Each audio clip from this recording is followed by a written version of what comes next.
ये धरती सभ्यताओं की जननी रही है।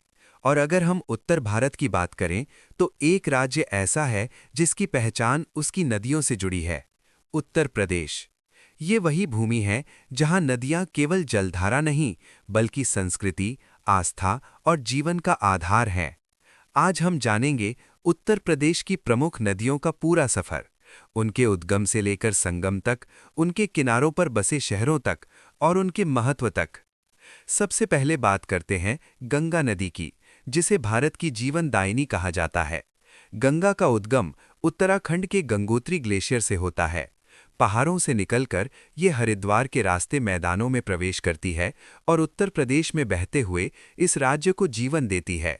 ये बिजनौर, कन्नौज, कानपुर, प्रयागराज और वाराणसी जैसे महत्वपूर्ण शहरों से होकर गुजरती है। प्रयागराज में गंगा और यमुना का संगम होता है, जिसे त्रिवेणी संगम कहा जाता है। लगभग 2525 किलोमीटर लंबी ये नदी यमुना, घाघरा, गंडक और कोसी जैसी कई सहायक नदियों को अपने साथ समेटती हुई अंत में बंगाल की खाड़ी में मिल जाती है। अब बात करते हैं यमुना नदी की, जो गंगा की सबसे बड़ी सहायक नदी है। यमुना का उद्गम यमुनोत्री ग्लेशियर से होता है। ये हिमालय से निकलकर दिल्ली, मथुरा और आगरा जैसे ऐतिहासिक शहरों से होती हुई प्रयागराज में गंगा से मिलती है। लगभग 1376 किलोमीटर लंबी इस नदी की प्रमुख सहायक नदियां चंबल, बेतवा और केन हैं। इसके बाद आती है घाघरा नदी, जिसका उद्गम तिब्बत में होता है और ये नेपाल से होकर उत्तर प्रदेश में प्रवेश करती है। अयोध्या क्षेत्र में इसे सरयू नदी के नाम से भी जाना जाता है।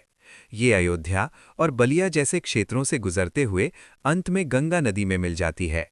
लगभग 1080 किलोमीटर लंबी इस नदी की प्रमुख सहायक नदियां राप्ती और छोटी गंडक हैं। अब बात करते हैं गोमती नदी की, जो पूरी तरह से उत्तर प्रदेश के भीतर बहने वाली एक महत्वपूर्ण नदी है। इसका उद्गम पीलीभीत जिले से होता है और ये लखनऊ तथा जौनपुर जैसे प्रमुख शहरों से होकर गुजरती है। लगभग 940 किलोमीटर लंबी ये नदी अंत में गाजीपुर के पास गंगा में मिल जाती है। सोन नदी की बात करें तो इसका उद्गम मध्य प्रदेश के अमरकंटक से होता है। ये उत्तर प्रदेश के दक्षिण पूर्वी हिस्से से होकर बहती है और आगे बिहार में गंगा नदी में मिल जाती है। लगभग 784 किलोमीटर लंबी ये नदी विशेष रूप से सोनभद्र क्षेत्र में महत्वपूर्ण है।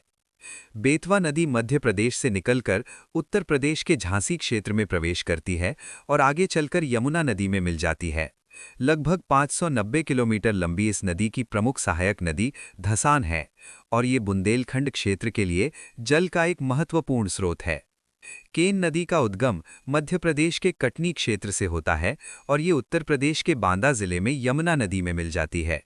लगभग 427 किलोमीटर लंबी ये नदी अपने साफ और शांत जल के लिए जानी जाती है। चंबल नदी का उद्गम मध्य प्रदेश के जनापाव पहाड़ियों से होता है। ये राजस्थान से होकर उत्तर प्रदेश के इटावा के पास यमुना नदी में मिलती है। लगभग 965 किलोमीटर लंबी ये नदी अपने बीहड़ों और ऐतिहासिक महत्व के लिए प्रसिद्ध है। अंत में बात करते हैं राप्ती नदी की, जिसका उद्गम नेपाल में होता है। ये गोरखपुर क्षेत्र से होकर बहती है और अंत में घाघरा नदी में मिल जाती है। ये नदी उत्तर प्रदेश के पूर्वी हिस्से में अत्यंत महत्वपूर्ण भूमिका निभाती है।